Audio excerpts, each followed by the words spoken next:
Самарская Чыныркыч, мына сиз тууралуу маалымат каражаттары кечээден бери жазып жатышат.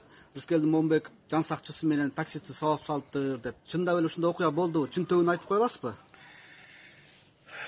Эми бул карандай калып да. Мен өмүрүмдө мени Кыргызстандын көпчүлүк адамдар тааныйт. Анан көрүшөт, билишет. Мен өмүрүмдө айдоочу жалдаган эмесмин, жан сакчы да жалдаган эмесмин. Жалгыз эле жүрөм, жалгыз эле машина айдап жүрөм. Анан кечээги окуя боюнча эми мен унчукпай эле коеюн дегем.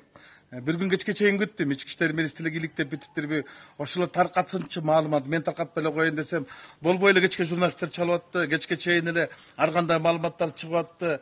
Анан элди дагы өзүмдү да кыйнап койдум окшойт деп, анан азыр эми айтышка туура кетет. Bir сутка күттүм. Бул окуя кечээ кечинде болгон. Жанагы арыз жазган жигит өзүн мага машинада отурганда айтты, мен отуруп келгем деди. Я Шпана Петровский деди, двигаясь по стопам Маке Жаллабадского деди. Бул баягы жаргондук тили менен сүйлөдү да, анан мен сездим, аны билдим. Бул окуя эмнеден башталып кетти? Ош базарынан өткөндөн кийин бул менин жолумду кесип чыкты. Чукул кесип жиберди. Мен капталдап өтүп анан айттым, ай, мындай акшыңды эле айдасаң болот эле го десем, мени сөгүп салды. Анан мен буну машинасы сүрөткө тарсам, сен эмнеге мени тартып атасың? Терпила серпила деген бир озгалык сөздөр менен сөгүп жиберди. Мен ага да көңүл бурган жокмун, бирок бир карасам күскүдөн артыман кууп алыптыр. Анан акшыңдап кууп келатты, мен көрүп келаттым. Бирде оңго, бирде солго, анан сол кайрылган да жок, бияка поворот берди. Анан Белинскийден өткөндөн кийин алдыман айдап келип туруп, машинасын токтотуп, жолунду буруп туруп, эшигин ачып, жолун чыктагы мен эшигимди ачканга аракет кылдым. Мен эшигимди ачпагандан, айнегим ачык болчу, айнегим ачкандан мени 2 жол уруп жиберди. Колмуштап көтөрүп жиберди.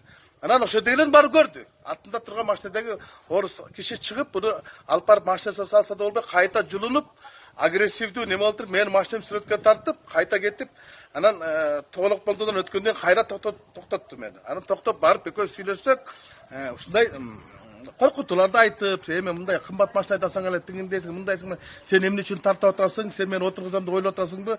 Мен чыгып келгенден кийин сага жашоо бербейм, эми түшүндүм бул баланы. Бул чагымды бирөөлөр уюштуруп аткан, сыртта да 1-2 бала турганын байкап калдым. Бирок эмне үчүн ички иштер министрлиги ушул боюнча иликтөө боюнча атат. Мен ошол момент бул бала жигит алдыма келип тоскондо ички иштер министри улан омокуначка чалдым.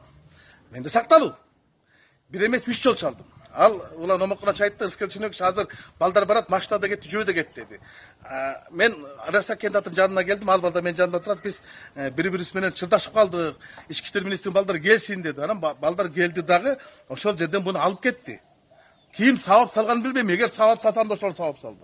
Бирок мен азыр видеону коем. Бул 20 минуттук видеону мен даярдап койдум тергөөчүлөргө. Ошол мен сабаганым эмес, алды мени сабаганын далилдеп. Андан башка кыскача кылтырып 2 минуттук кылтырып дагы даярдап койдум. Азыр ушул менин интервьюмдан кийин көрсөңүздөр болот. Ал мага кол салган, мен ага кол салган эмесмин. Менин өмүрүмө коркунуч келтирип кол салган. Билбейм, аны мүмкүн курал жарагы бар беле жок беле деген. Бирок бул атайын бирөөлөр тарабынан уюштурулган чагым экенин мен сезип эле турам. Былтыр дагы шайлоонун алдында туура ушундай окуя болгон, шайлоонун алдында кол салуу сыяктуу кылып уюштурушкан.